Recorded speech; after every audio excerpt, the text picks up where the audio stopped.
Assalamualaikum warahmatullahi wabarakatuh. Kami dari kelompok 5 akan menjelaskan tentang aspek teknis dan teknologi guna mata kuliah studi kelayakan bisnis yang beranggotakan saya sendiri, saya Putri Nabila, dan teman saya Fevi Vilazunita dan Sulistiawati. Di sini kami akan menjelaskan tentang pengertian aspek teknis, lokasi bisnis, lokasi produksi dan penentuan produksi, layout atau tata letak, pemilihan jenis teknologi dan equipment, penentuan lokasi pabrik, dan yang terakhir, layout pabrik. Pengertian aspek teknis.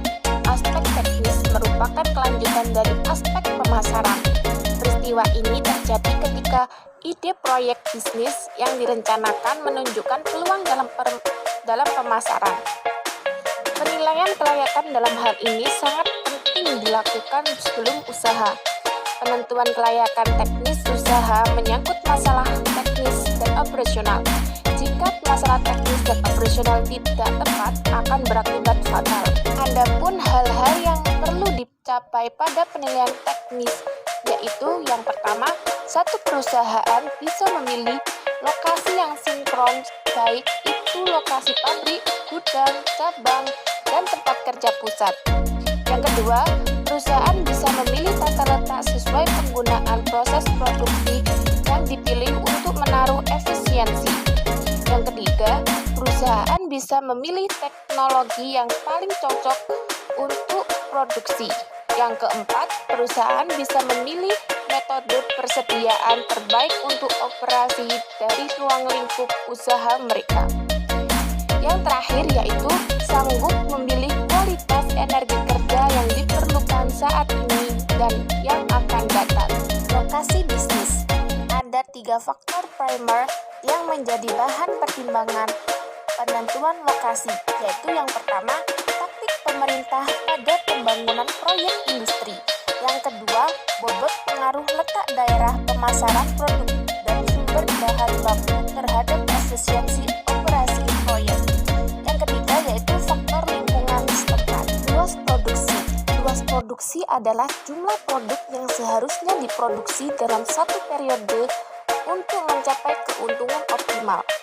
Jumlah produksi yang berlebihan akan menyebabkan adanya penumpukan barang jadi di gudang dan menyebabkan pemborosan.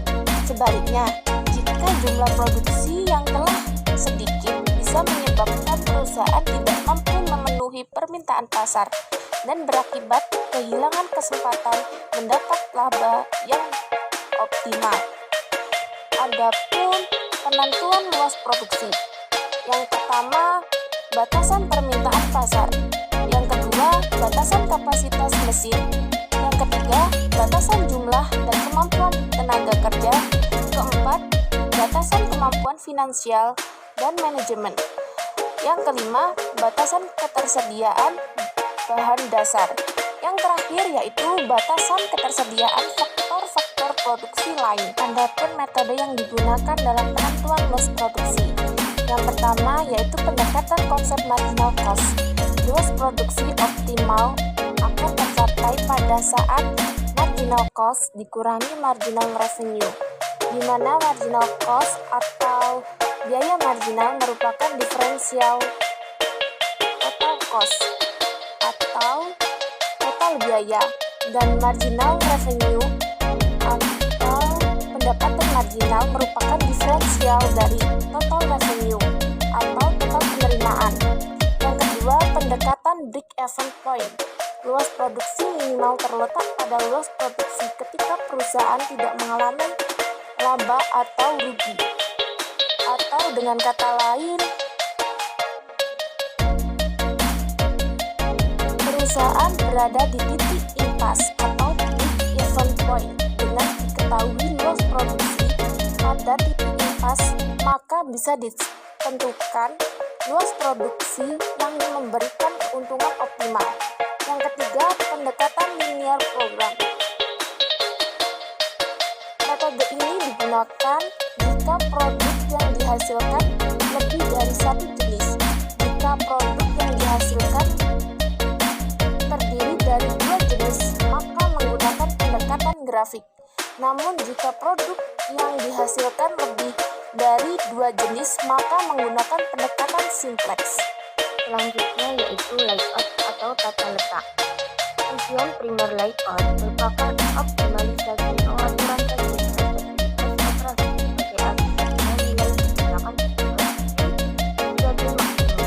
Berbagai pola layout, misalnya layout fungsional, layout reduksi, layout kelompok, layout posisi permanen, itu bisa diterapkan pada perusahaan. Adapun kriteria yang bisa dipakai untuk menilai layout pabrik yaitu sebagai berikut. Yang pertama, adanya konsistensi menggunakan teknologi produksi. Yang kedua, adanya arus produk pada proses yang lancar berdasarkan proses satu ke proses yang lain. Yang ketiga, penggunaan ruangan yang optimal. Yang keempat, masih ada kemungkinan untuk melakukan penyesuaian jika ekspansi. Yang terakhir, meminimalisasi biaya produksi dan menaruh agunan yang relatif untuk keselamatan energi kerja. Selanjutnya yaitu pemilihan jenis teknologi dan equipment. Dasar dari pemilihan jenis teknologi ini bergantung pada seberapa jauh tingkatan mekanisasi yang diinginkan dan manfaat ekonomi yang diharapkan pada suatu lembaga atau perusahaan. Pada saat ini, peranan teknologi informasi tidak hanya diperuntukkan bagi organisasi, melainkan juga untuk kebutuhan perseorangan. Bagi organisasi, teknologi informasi dapat digunakan untuk mencapai keunggulan kompetitif. Sedangkan bagi perseorangan, teknologi informasi dapat digunakan untuk mencapai keunggulan pribadi, termasuk untuk mencari pekerjaan. Pemilihan mesin dan peralatan atau equipment serta jenis teknologi memiliki hubungan yang sangat erat karena pemilihan mesin wajib mengikuti ketentuan jenis teknologi yang telah ditetapkan walaupun juga mempertimbangkan faktor non-teknologi lainnya.